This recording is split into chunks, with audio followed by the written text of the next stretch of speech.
Luar biasa, dan pagi hari ini saya cuma mau bilang dulu satu hal yang saya rasakan secara pribadi. I feels like home. Saya ngerasa kayak ada di rumah sendiri. Terima kasih untuk Pastor Iman beserta istri Bu Vivi yang memberikan kita kesempatan untuk bertemu. Ini bukan pertama kali saya datang ke tempat saudara beribadah di tempat ini. Beberapa tahun yang lalu kami sempat mampir. Di perjalanan kami waktu itu lagi road trip bersama keluarga, ingin menuju ke satu tempat di Jawa Timur. Kami mendapatkan kesempatan luar biasa untuk berhenti sejenak melihat tempat saudara beribadah di tempat ini yang kita sekarang sedang berada. Dan saya tidak menyangka kalau kita bisa kembali lagi dan bertemu dan beribadah bersama, karena waktu itu saya tidak punya pikiran untuk bisa ada di sini seperti ini saat ini. And saya bersyukur, I feels like home, dan saudara harus sangat bersyukur berada di bawah penggembalaan Pastor Iman Elroy dan Ibu Vivi. Bapak dan Ibu punya gembala yang baik. Bapak dan Ibu bersyukur diberkati oleh kehidupan mereka, dan mereka menunjukkan dedikasi yang luar biasa. Dan menurut saya Bapak dan Ibu ada di tempat yang tepat. Ada di tempat yang tepat. Nah, Bapak Ibu setuju dengan saya dong, Bapak Ibu bisa melihat gitu kan bagaimana care-nya, bagaimana perhatian dan dedikasi yang ditunjukkan. Nah, sebelum kita masuk ke dalam firman Tuhan yang mau saya bagikan pagi hari ini, saya bawa salam dari gembala sidang kami di Jakarta, Pastor Jeffrey Rahmat, terus bawa salam dari small group pastor kami, Pastor Ari Wibowo, yang juga sahabat dari Pastor Iman dan Pastor Albert gitu. Kami berteman di dalam banyak hal termasuk pelayanan. Kami saling menopang satu dengan yang lain, dan bersyukur pagi hari ini kami ketemu dan bisa melayani Bapak Ibu Saudara sekalian. Sebelum kita masuk ke dalam firman Tuhan, saya minta kita semua sekali lagi kita hampiri Tuhan dan kita bersatu dalam doa, boleh? Bapa di surga, kami bersyukur kalau pagi hari ini kami boleh berkumpul, beribadah, memuji, memuliakan nama-Mu. Kami berterima kasih itu semua kami bisa lakukan karena Tuhan baik dan memberikan kesehatan buat kami untuk melakukan itu semua.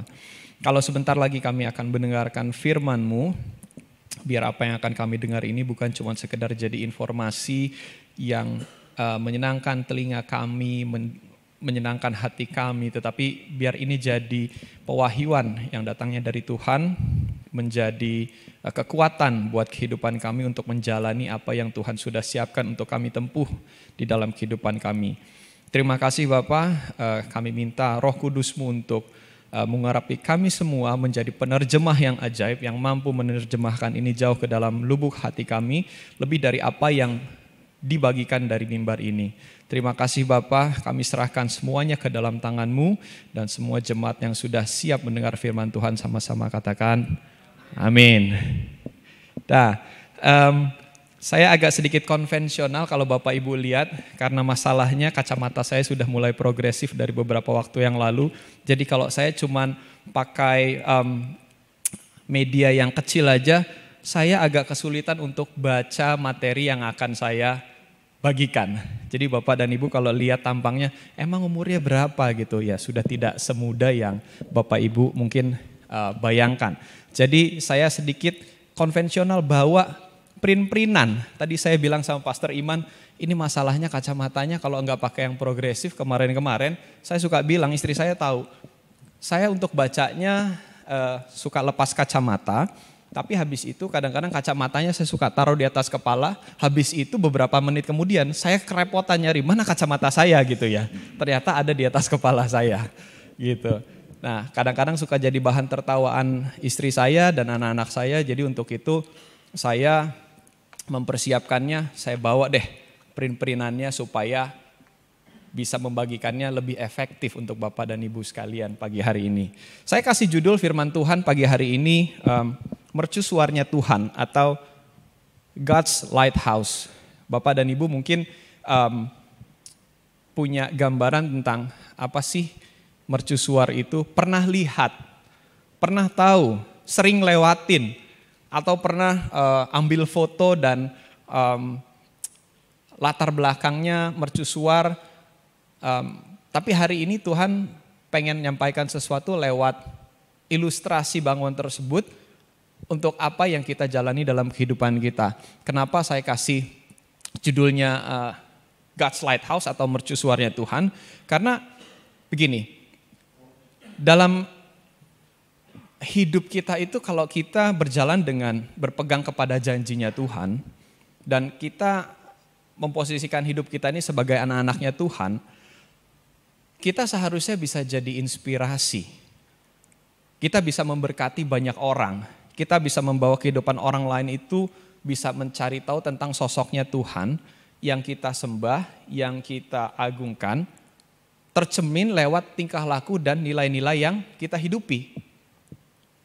Benar ya? Harusnya kita jadi inspirasi kalau kita anak-anaknya Tuhan.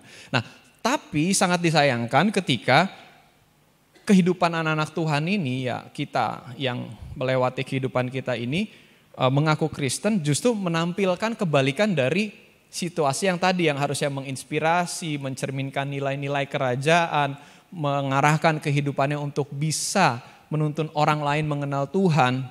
Tapi justru sebaliknya, mungkin di tempat ini gak ada, tempat lain banyak.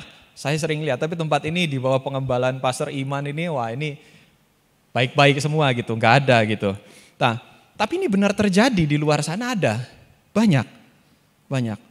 Nah, ini yang menjadi situasi yang banyak saya temui yang menimbulkan kegelisahan kalau misalkan sebenarnya ini harus dirubah. Tapi bagaimana caranya? Kita tidak bisa melakukan ini jadi satu misi yang diperangi dengan cara yang salah sehingga nanti orang-orang yang seharusnya menampilkan inspirasi, menjadi cermin dan menjadi jawaban buat banyak orang ini justru malah berbalik gitu. Karena salah ditangani.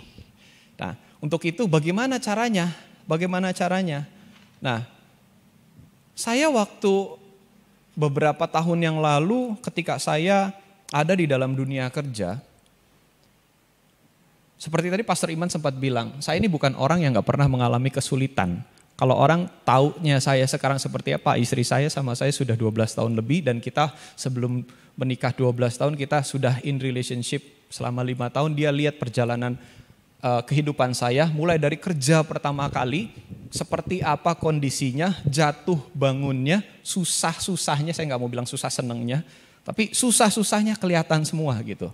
Nah, ada satu firman Tuhan yang Tuhan sampaikan ke saya di kitab Kolose 3 ayat 23 yang sebenarnya Bapak Ibu sudah sering dengar ini, gitu kan. Kolose 3 ayat 23 ini berbunyi seperti ini, apapun yang kamu kerjakan ataupun yang kamu perbuat, perbuatlah atau kerjakanlah. Saya ganti perbuat ini dengan kalimat kerjakanlah. Karena waktu itu saya lagi dalam kesulitan dalam dunia kerja. Jadi saya berpikirnya, yang saya perbuat, yang saya kerjakan. Oke, perbuatlah atau kerjakanlah dengan segenap hatimu seperti untuk Tuhan dan bukan untuk manusia.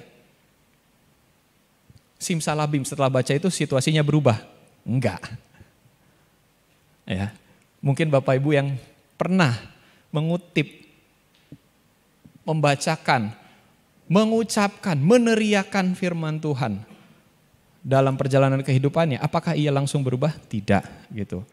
Tetapi ada kekuatan baru yang muncul yang mulai mendorong kehidupan saya waktu itu karena diingatkan. Ayat ini selalu jadi ayat yang muncul ketika saya mengalami kesulitan-kesulitan dan ingin rasanya dalam hati itu ngeluh atau ngomel atau ingin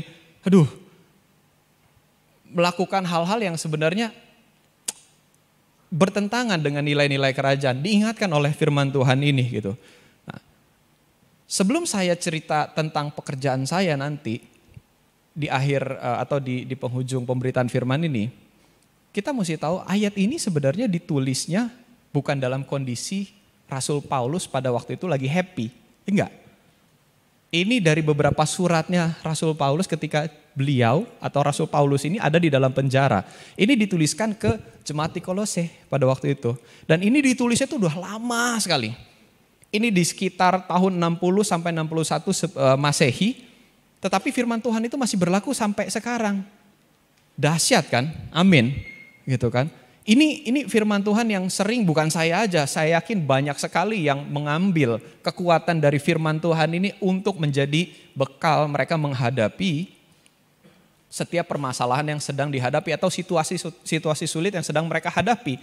Nah, tetapi ada yang nanti kita harus ingat juga, kenapa kita harus terus berjalan, kenapa keberadaan kita ini tidak boleh berhenti. Hanya karena masa-masa sulit atau keadaan-keadaan yang membuat kita menderita, karena banyak hal, dan salah satu contohnya adalah Rasul Paulus. Kalau dia berhenti, perjanjian lama itu udah nggak ada gitu. Perjanjian baru itu mungkin sudah nggak ada gitu. Mungkin kita cuma sampai beberapa kitab saja, terus kita nggak lihat gitu surat-surat yang diilhami atau pewahyuannya datang dari Tuhan lewat Rasul Paulus memberkati kehidupan kita semua saat ini. Dan ini dibuktikan oleh Rasul Paulus karena dia percaya pewahyuan Tuhan ini yang mendorong kehidupannya untuk maju dan menjalani apa yang Tuhan ingin dia lakukan. Nah, kalau misalkan kita lihat di kitab Raja-Raja 1 Raja-Raja 2 ayat yang ketiga, firman Tuhan berkata demikian. Lakukanlah kewajibanmu dengan setia terhadap Tuhan Allahmu, dengan hidup menurut jalan yang ditunjukkannya, dan dengan tetap mengikuti segala ketetapan, perintah, peraturan, dan ketentuannya seperti yang tertulis dalam hukum Musa, supaya engkau beruntung dalam segala yang kau lakukan dan dalam segala yang kau tuju. Nah, kalau kita lihat, kita itu menginginkan sesuatu dalam kehidupan kita itu merupakan satu hal yang manusiawi, wajar. Tetapi kita harus tahu bahwa dalam hal yang kita inginkan, ini ada juga hal yang menjadi sebuah kewajiban dalam kehidupan kita untuk kita lakukan sebagai umat-umatnya Tuhan. Yang pertama adalah kita harus setia sama Tuhan. Harus setia. Kita nggak setia terus kita berdoa sama dia minta sesuatu dan berharap itu dikabulkan. Itu tuh sudah satu hal yang paling sering banyak dilupakan. Di sini nggak ada, di sini selalu ingat itu saya yakin. Tapi di tempat lain banyak yang lupa. Saya sering sekali dapat colekan istilahnya, diajak ngobrol sebentar sama teman-teman gitu ya. Mereka panggil Korean atau Koyan gitu ya, ngobrol cerita tentang kehidupannya mereka. Begini, begitu, susah, jatuh, bangun, apa segala macam. Tetapi mereka bilang saya udah berdoa sama Tuhan. Tapi kok situasinya nggak berubah? Kok kayaknya makin sulit? Atau kok kayaknya sulit-sulit aja terus ya? Gitu. Nah, saya tanya balik gitu kan. Kamu udah berdoa belum? Wah kok berdoanya nggak amin-amin kok. Nah mungkin itu salahnya, berdoanya nggak amin-amin gitu. Kenapa? Doanya harus amin dan dia mengerjakan bagian yang menjadi kewajibannya dia gitu. Kenapa? Kalau misalkan dia berdoa terus, ya ini ilustrasi aja bercandaan saya kepada teman saya. Kalau berdoa terus dan nggak diaminin, nggak jalanin kewajibannya, melakukan semua ketentuan-ketentuan yang Tuhan ingin dia lakukan, ya bagaimana mau ada perubahan gitu. Nah seringkali dalam keadaan sulit, kita itu ngeluh kebanyakannya. Nah ini kan kita lagi bahas tentang tema semangat juang. Nah semangat juang, bayangkan kalau kita bersemangat terus saja, memikirkan hal-hal yang positif, menanamkan hal-hal yang positif, plus hal positifnya itu diambilnya dari firman Tuhan. Dari kekuatan firman Tuhan. Terkadang hidup kita itu keluar dari pintu ini gak langsung berubah loh. Ada yang namanya proses, ada yang namanya waktu yang harus dijalani untuk itu terlihat dan mulai berubah. Apalagi kalau kita hanya mengeluh saja. Hanya ngeluhnya doang, pikirannya negatif, pikirannya tidak tertuju kepada firman dan janji-janjinya Tuhan. Ya, semangatnya dimotori atau didorong oleh sesuatu yang tidak sinkron gitu. Nah, semangat kita itu seharusnya tidak ditentukan oleh keadaan di sekitar kita yang kita sedang alami. Semangat kita itu harusnya ditentukan oleh pengenalan kita akan siapa Tuhan yang kita kenal dan kita percayakan kehidupan kita. Semangat kita tidak ditentukan, saya sebutkan sekali lagi, ini saya mengatakan ini kepada diri saya sendiri itu berkali-kali di berbagai macam situasi. Yang tadi saya bilang, ini pun tidak langsung merubah gitu. Tetapi ini memberikan kekuatan. Kita harusnya semangat hidupnya itu tergantung kepada apa kata Tuhan. Apa kata Tuhan cuman bisa kita temui di dalam firman-Nya. Kita nggak bisa ngarang apa katanya Tuhan gini, Tuhan ngomong gini loh, gue itu harus begini, gue tuh akan begini. No. Itu akan jadi sebuah efek sebab akibat hidup kita berubah menjadi apa dan berdampak seperti apa ketika kita mempercayai apa yang firman katakan tentang kita dan kehidupan kita yang ada di dalamnya. Jadi bukan kita menjadikan itu sebagai mantra, terkesan sebagai mantra, mengutip itu dan berharap kalau saya sebutin ini, hidup saya akan berubah. Bukan. Semangat dalam kehidupan kita seharusnya menjadi pintu pertama yang memberkati kehidupan orang di sekeliling kita dan menuntun banyak orang kepada Kristus lewat kehidupan kita. Bayangin kalau kita di dalam pelayanan gak ada energinya, kerjaannya ngeluh. Yang dilayani kira-kira dapat apa ya Bapak Ibu ya Saudara? Apa yang mereka akan dapatkan dari kehidupan kita? Seringkali kan kita berpikir bahwa yang penting kan kita pelayanan. Ya, Bapak nggak usah ada di dalam gereja sebenarnya aja kehidupan Bapak sehari-hari itu sudah melayani Tuhan. Setiap nafas kita ini harusnya kita itu melayani Tuhan. Kalau mau kita bawa ke level yang lebih ekstrim lagi. Setiap tarikan dan hembusan nafasnya kita melayani Tuhan. Jadi kalau kita bilang kita mau melayani Tuhan, mau menuntun orang untuk mengenal Kristus lewat kehidupan kita, bukan berarti kita tuh ada di dalam ministry atau di dalam gereja atau terlibat dalam berbagai macam pelayanan. Enggak. Mulainya dari semangat hidup kita ini seperti apa. Saya dengar banyak cerita di mana orang yang jatuh bangun tetapi kalau ditanya kenapa dia masih setia sama Tuhan, karena dia percaya. Dan semangatnya dia mulai terbangun dan dari situ kita lihat perubahan hidup mulai terjadi. Nah ini yang tadi saya mau katakan, tidak instan. Kenapa? Tuhan kita adalah Tuhan yang percaya dan selalu menggunakan proses. Tuhan kita itu bukan vending machine, masukin koin, pencet apa yang kita minta, berdoa sampai lutut lecet. Kalau misalkan Tuhan bilang prosesnya ada, harus dilewati, itu kita harus terima, kita harus amini, dan kita harus percaya prosesnya. Kita harus percaya prosesnya. Nah, beberapa waktu yang lalu saya menerima paket.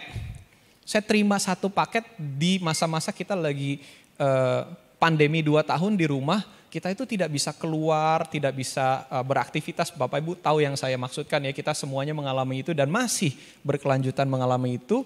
Dan dari paket yang kita terima ini tertera siapa pengirimnya kan. Siapa pengirimnya dan sudah pasti ini buat kita karena dikirimkan ke alamat yang tepat dan ditujukan kepada penerimanya. Itu kami, saya dan istri waktu itu. Nah, begitu kami buka waktu itu, kami buka paketnya. Ini saya bawa paketnya nih, saya bawa. Ini saya nggak lagi jualan kaos by the way. Izin saya bawa ini sebagai satu properti untuk saya tunjukkan ke Bapak Ibu sekalian.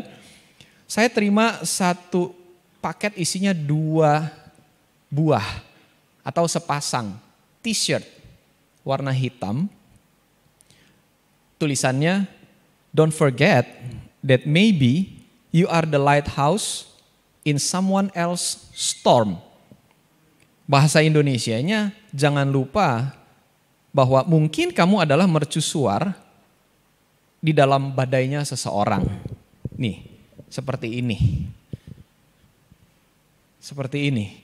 Dan pada waktu kita terima ini, karena kita tahu siapa pengirimnya, hati kita itu tersentuh.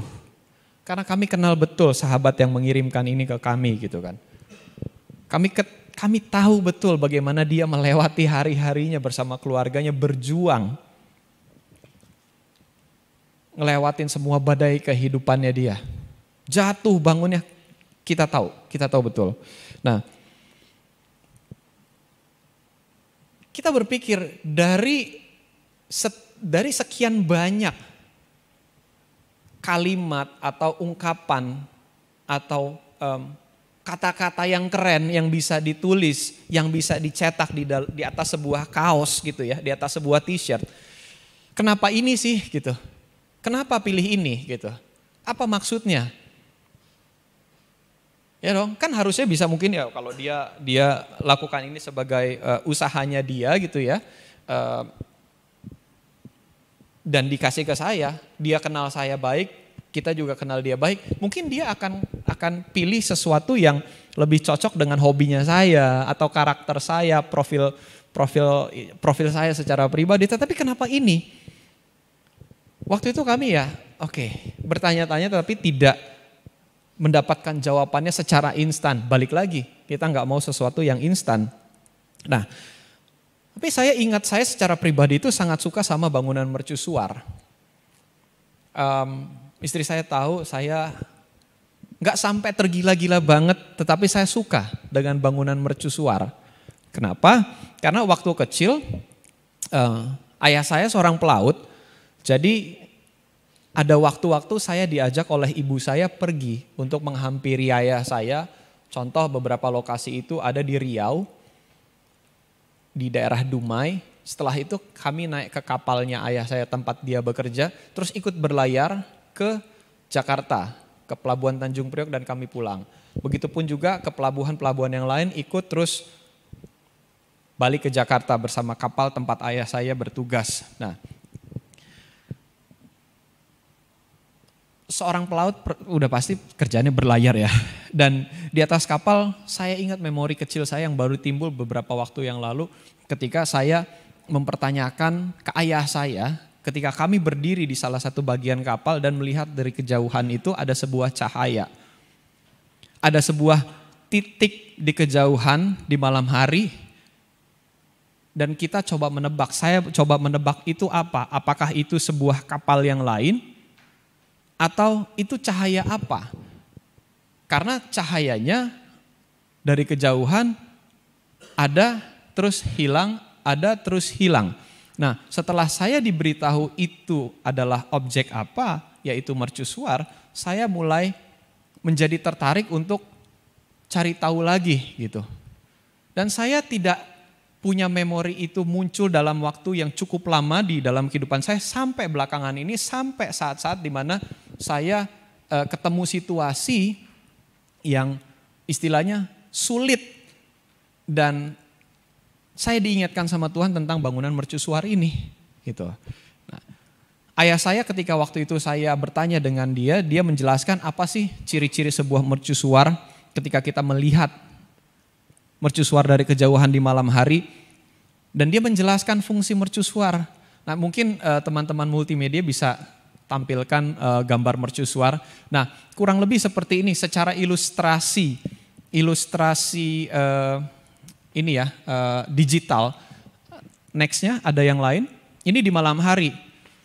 Nah, ini yang realnya biasanya ada di sebuah pelabuhan atau dia ada di tempat lain. Next ya. Ada di sebuah pulau, di ujung pulau. Next. Dan biasanya mercusuar ini ditempatkan untuk satu tujuan, yaitu membantu setiap kapal yang sedang berada di laut untuk bernavigasi dengan aman. Karena masa-masa itu belum ada yang namanya GPS, belum ada yang namanya satellite navigation. Jadi para pelaut zaman dulu itu menggunakan lampu dari mercusuar ini untuk menavigasikan kapal dan terhindar dari bahaya-bahaya seperti karang, ataupun perairan dangkal supaya kapal mereka tidak karam.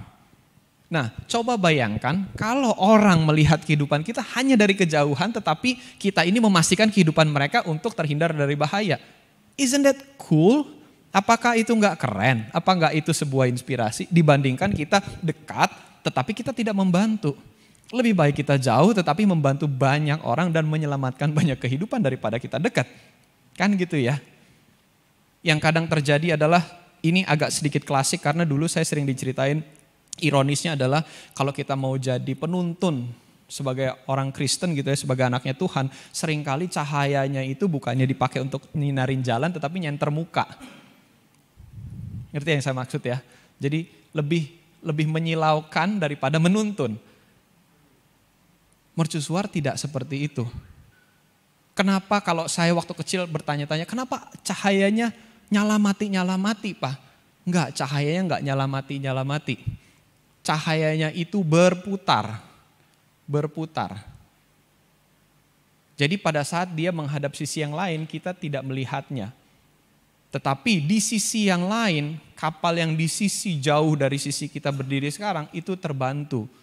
Dan setiap kapal yang melihat itu di kejauhan, tahu bahwa itu adalah perairan dangkal, dan setiap cahaya yang ditembakkan, boleh kasih gambar ilustrasinya lagi?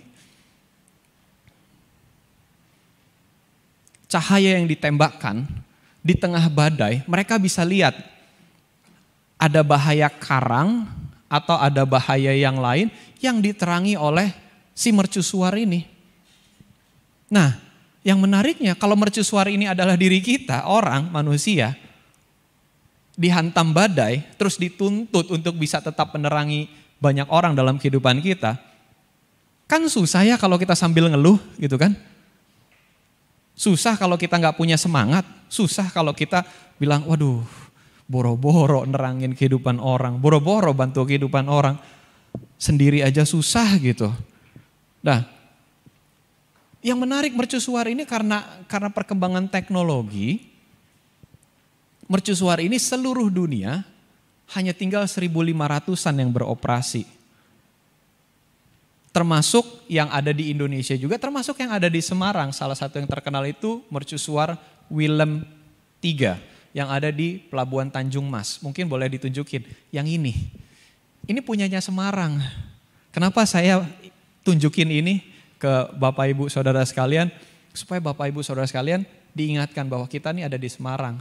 Kita ini ditempatkan Tuhan di sini untuk jadi mercusuarnya Dia. Untuk tujuan apa? Nanti kita bisa berdoa sendiri sama Tuhan dan tanya, maksud Tuhan apa? Saya disuruh dengerin ini hari ini tuh apa gitu. Emang gak bisa pakai topik yang lain? Kenapa sih ini yang dikasih dengar ke saya? Saya sering kali kayak gitu. Saya sering kali gini, why you want me to hear this? Kenapa Tuhan pengen saya denger ini? Apa maksudnya? Karena kalau enggak Bapak Ibu ibadah Sunday-nya itu, ibadah hari Minggunya cuma jadi kayak ibadah hari Minggu aja. Gitu kan, lewat aja. Oh iya tadi ada firman Tuhan, saya dengerin sejam. Habis itu ya tentang mercusuar sih. Ya katanya kita harus jadi terang, bla bla bla gitu kan. Iya, hampir semua firman Tuhan yang saya dengar itu, karena memang Tuhan kita adalah terang, gak jauh-jauh kita harus jadi terang hidup kan gitu. Tetapi maksud secara spesifiknya apa? Di tengah kita lagi membicarakan tema semangat juang, kenapa mercusuar? Gitu. Dan kenapa Semarang? Dan kenapa specifically ada ininya? Bangunan-bangunannya diberikan, ditunjukkan sebagai ilustrasi. Ada maksudnya. Mercusuar Willem 3 ini usianya 131 tahun. Cukup lama ya. Cukup lama. Berarti dia sudah ngelewatin banyak musim, banyak cerita, termasuk dia berdiri di tengah perjuangan Indonesia ingin merdeka dari para penjajah itu, dia ada. Kalau dia adalah sosok yang punya jiwa, punya nyawa, dan bisa bersaksi, kita mungkin malu gitu sama bangunan itu. Dia mungkin bisa bercerita banyak dan kalau ditanya boleh pilih mau jadi mercusuar atau jadi yang lain, wah dia mungkin akan mengungkapkan isi hatinya, kalau bisa yang lain deh. Tapi ya mungkin dia akan bersyukur gini, bersyukur saya dipilih sebagai mercusuar. Kenapa? Berapa banyak kapal sudah terselamatkan, berapa banyak kapal sudah berhasil sampai ke pelabuhan Tanjung Mas karena melihat titik cahaya di kejauhan, berapa banyak kapal yang terhindarkan, ganti kapal menjadi sebuah kehidupan dalam sekeliling kita. Berapa banyak orang lihat hidup kita jadi terselamatkan, berapa banyak orang lihat hidup kita jadi terbimbing, ternavigasi. Semangat kita harusnya muncul lagi karena gini, hidup kita itu bukan untuk kita. Kalau kita bilang hidup kita untuk Kristus, orang lain itu adalah misinya kita. Benar ya Pastor ya? Orang lain misinya kita.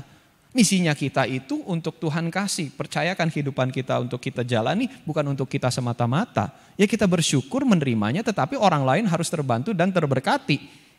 Itu tadi yang jadi awal pembuka bahwa seharusnya hidup kita jadi inspirasi. Nah kalau kita bilang inspirasi itu bukan sama dengan sukses. Tidak, saya mau bilang kalau jadi inspirasi itu dibilang adalah harus sukses baru jadi inspirasi, kita salah besar. Kita harus koreksi. Dan saya berani ngomong ini di mana aja, bahkan mungkin di forum Christian Business Leaders mungkin saya akan saya sampaikan.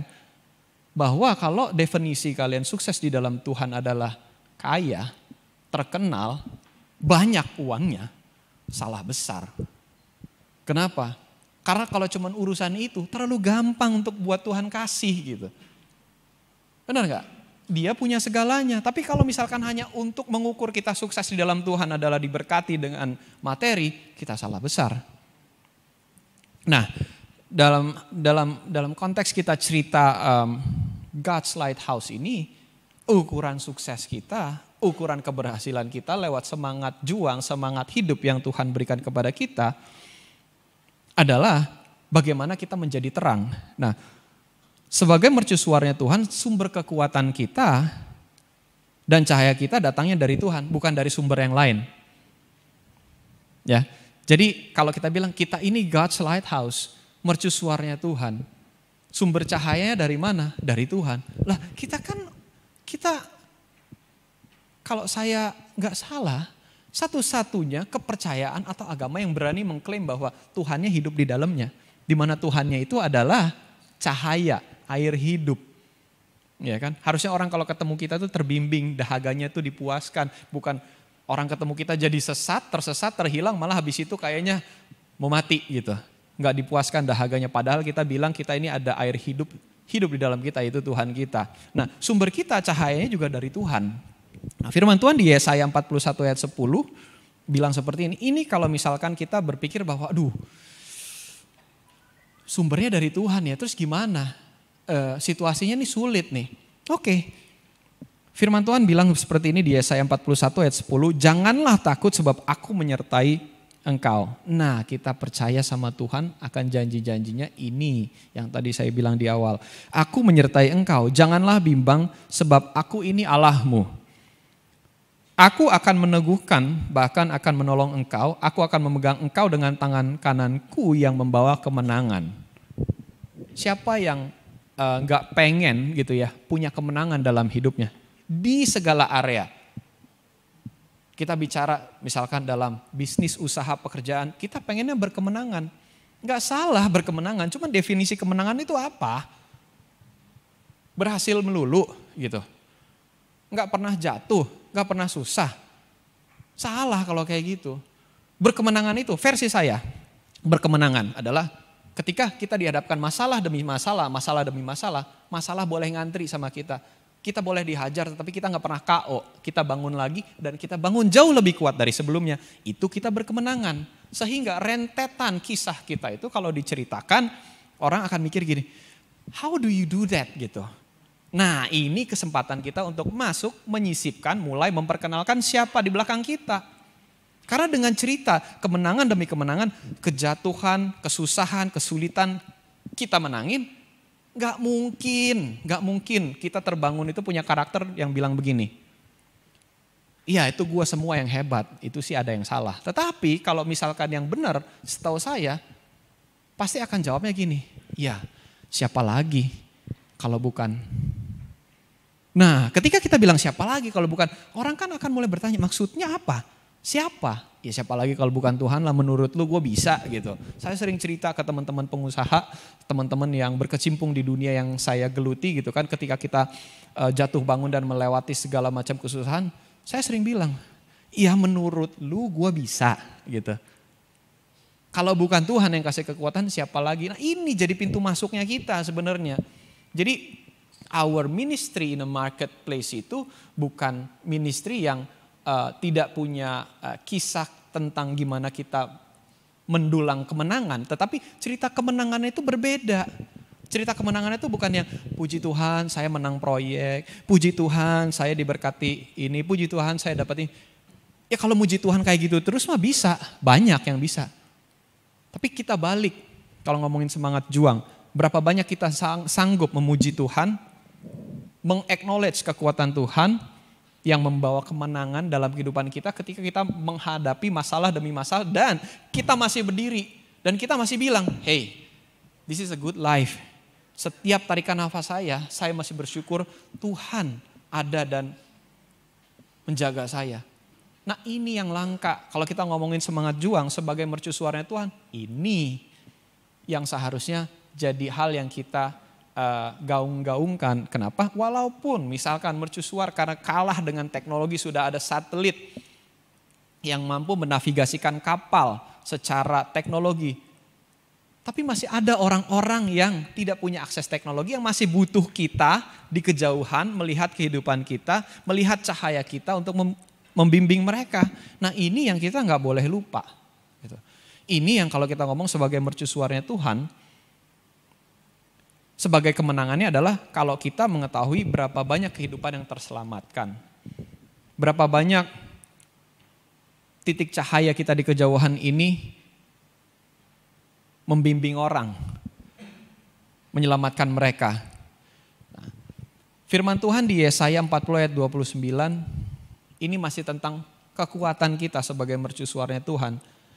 Dia memberi kekuatan kepada yang lelah dan menambah semangat kepada yang tiada berdaya. Kalau kita bilang capek, kita tuh harus bercahaya terus. Mercusuar itu yang saya pelajari mendapatkan dukungan dari seseorang yang ditugaskan untuk selalu mengecek, memastikan, melakukan maintenance, pastiin lampunya terus menyala, aliran listriknya itu tidak boleh mati, kacanya tetap bersih, cahayanya itu tetap kalau malam hari menerangi dengan sorotan yang tajam jauh.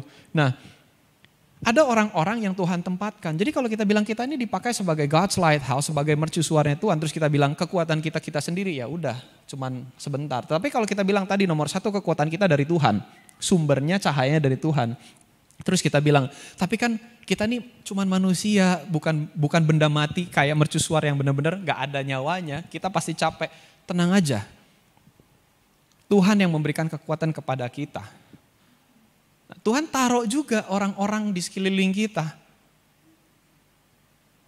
Tuhan tempatkan mereka untuk jadi kekuatan yang memastikan bahwa kita ini berfungsi dengan baik. Nah, problemnya kita mau fokus sama apa yang di sekeliling kita yang Tuhan janjikan untuk menjadi support kita, apa kita mau mengekspos hanya kesulitan yang ada di sekeliling kita. Pilihannya ada di kita. Kalau kita salah memilih fokusnya, peran kita sebagai mercusuarnya Tuhan ini akan terganggu. Nah, ketika ini terganggu, ya banyak juga yang jadi dalam kondisi tidak bisa terbantu. Ya orang-orang yang melihat kita dari kejauhan. Nah, untuk kita tetap bisa bersemangat, kita mesti ingat sumbernya Tuhan. Keadaan boleh sulit, hubungan keluarga, cuaca, ekonomi boleh buruk, pekerjaan boleh susah. Tapi satu hal yang kita harus pastikan adalah kita harus tetap terus menyala. Dan dengan kita menyala, salah satu yang paling penting yang tidak boleh kita lupa adalah kita selalu bersandarnya kepada Tuhan sebagai sumber dari kekuatan yang melindungi kita sebagai mercusuarnya. Terpaan badai, coba tolong ditampilkan gambar yang mercusuar yang ada badainya. Nah, tidak ada yang tidak bisa mengakui bahwa bangunan ini kuat kalau gak dihajar sama badai. Kalau ini bangunan hanya dibangun untuk cuaca cerah saja, gak ada yang bisa mengakui bahwa oh ini kuat. Dan gak akan ada yang mencari tahu bahwa kekuatan ini siapa yang bikin? Arsiteknya siapa? Nah kita sebagai mercusuarnya Tuhan, siapa arsiteknya? Orang akan cari tahu ketika kita berhasil melewati badai, berhasil kita menghadapi keadaan-keadaan sulit, bahkan kita membantu banyak orang, menerangi dari kejauhan, membimbing, menyelamatkan. orang pasti akan cari tahu siapa arsiteknya, ini siapa yang bangun, ngerancangnya gimana sih gitu. Kenapa ditaruhnya di situ? Kalau kita lihat kan kadang-kadang kita sebagai orang awam nggak tahu gitu. Saya aja mesti tanya waktu itu sama papa saya, kenapa ditaruhnya di situ? Kenapa ditaruhnya di ujung tebing? Kenapa ditaruhnya di atas karang? Kenapa ditaruhnya di pelabuhan? Setiap itu ada fungsinya. Yang di pelabuhan itu untuk menerangi kalau misalkan kapal ingin menuju ke pelabuhan tertentu, mereka berpatokan sama cahaya itu. Kalau misalkan mereka mau datang ke Tuhan lewat kehidupan kita, patokannya ya kita. Nah, kita bisa nggak memastikan cahaya itu terus ada, tetapi tidak sampai menyilaukan mereka dan mereka bisa sampai ke tempat di mana mereka mau menuju. Nah, Amsal 18 ayat 14, orang yang bersemangat dapat menanggung penderitaannya, tetapi siapa akan memulihkan semangat yang patah? Kita bicara tentang semangat juang. Yang tadi saya sampaikan, kalau kita bisa melewati badai demi badai, kita lewati kemenangan-kemenangan itu, baru kita bisa bilang bahwa kita ini mercusuarnya Tuhan. Kita nggak bisa, kita lagi mengeluh terus kita bilang, Tuhan pakai saya, pakai untuk apa? Gimana kita mau menerangi kalau misalkan kita penuh dengan keluhan? Bagaimana kita mau membagikan semangat, memperkenalkan Kristus kalau misalkan kita isinya nggak ada semangatnya, hanya keluhan. Nah, banyak orang yang menunggu kehidupan kita itu memberikan semangat kita kepada mereka. Nah, kalau kita dalam konteks semangat juang berpikir bahwa semangat juang itu adalah untuk hidup kita juga salah besar. Kita itu harus tahu bahwa kalau kita bilang kita cinta Tuhan, kita cinta sesama. Kualitas hubungan kita dengan Tuhan tercermin melalui hubungan kita dengan sesama. Ini sangat-sangat sering kami bicarakan dan dulu-dulunya ironisnya sangat-sangat juga sering kita lupa sebagai orang Kristen. Kita bisa dibilang sebagai minoritas di negara ini bahkan cenderung menciptakan ini jadi mengerucut kepada kita sendiri. Untuk kalangan sendiri. Kenal istilah itu ya? Untuk kalangan sendiri. No, mercusuar itu nggak ditulis hanya untuk pelaut Indonesia. Di Pelabuhan Tanjung Mas yang saya tahu, di semua mercusuar yang sekarang masih hidup sekitar 1.500-an, riset saya tidak memberikan saya informasi khusus pelaut Eropa, khusus pelaut Amerika, tidak ada. Every sailor, setiap kapal boleh melihat mercusuar itu sebagai panduan untuk menuntun dan menyelamatkan perjalanan kehidupan mereka, untuk tiba di tempat yang mereka mau tuju. Sama kayak kita, siapapun boleh lihat kita, siapapun boleh melihat cahaya kita. Siapapun boleh kenal Kristus lewat kehidupan kita. Masalah mereka terimanya itu nomor 2. Nomor 3, karena kita membawa pesan Tuhan itu bukan dengan paksaan. Kita membawa terangnya Tuhan itu bukan dengan intimidasi, tetapi dengan inspirasi. Nah, bersemangat bukan hanya untuk kita, tetapi juga untuk menjalani kehidupan ini yang Tuhan siapkan sebagai mercusuarnya Dia. Supaya kalaupun lampunya one day sudah tidak menyala, bangunan ini akan tetap diingat. Kita tetap diingat. Karena apa? Karena cahaya yang menuntun dan menyelamatkan. Yang sumbernya dari mana? Dari Tuhan. Nah, dalam hal ini saya berharap ketika saudara dengar pesan Tuhan pagi hari ini dan menerima sesuatu yang memberkati kehidupan saudara, jangan berhenti sampai di situ.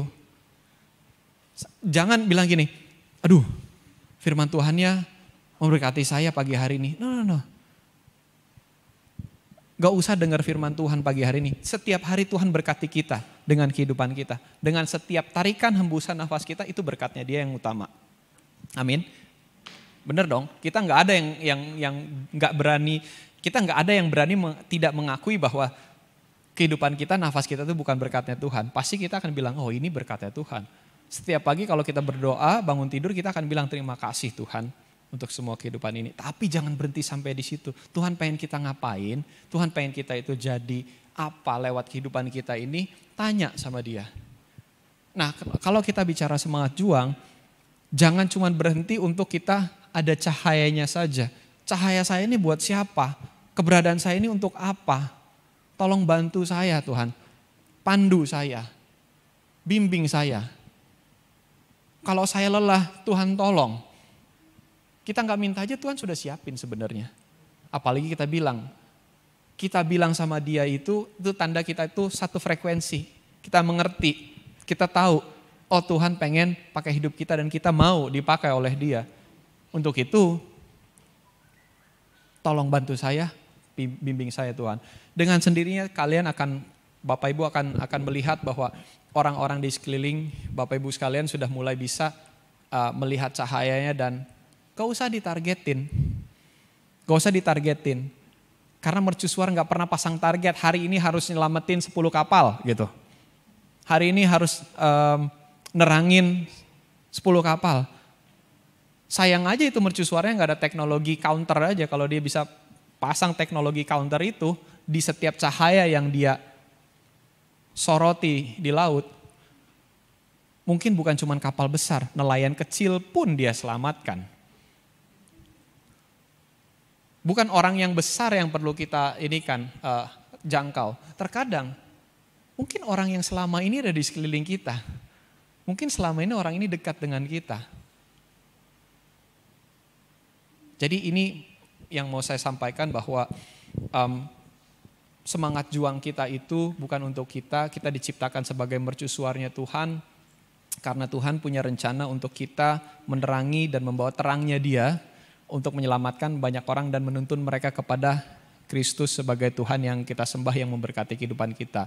Dan sebagai penutup, jangan coba simpulkan bahwa kalau kita menjadi inspirasi, menjadi terang itu, kita itu harus terang secara duniawi atau secara materi. Tidak, kita itu bercahaya karena ada Tuhannya di dalam kita. Nah, bercahaya dengan adanya Tuhan di dalam itu seperti apa sih?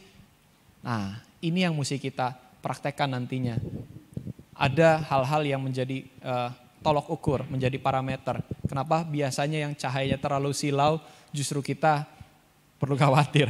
Tapi kalau misalkan mercusuar itu nggak perlu silau-silau amat, tapi dia memastikan bahwa banyak orang terselamatkan. Ini yang mau saya bagikan, semoga Tuhan memberikan ini buat saudara semua masing-masing. Dan seperti yang saya sampaikan di awal, saudara berdoa minta Roh Kudus untuk menuntun saudara untuk menerjemahkan ini. Saya mesti ngapain, apa yang saya harus lakukan dengan semua pesan Tuhan yang sudah saya dengar pagi hari ini, sehingga kehidupan saudara mengalami proses perubahan menuju apa yang tadinya semuanya tentang kita, sekarang menjadi semuanya tentang Tuhan, karena kita menjadi berkat dan terang buat sesama umat Tuhan, ataupun orang yang belum mengenal Tuhan bisa mengenal Tuhan lewat kehidupan kita. Kita hampir itu nih, saya undang kita bangkit berdiri untuk kita tutup ibadahnya. Saya mau berdoa sekali lagi buat Bapak Ibu sekalian.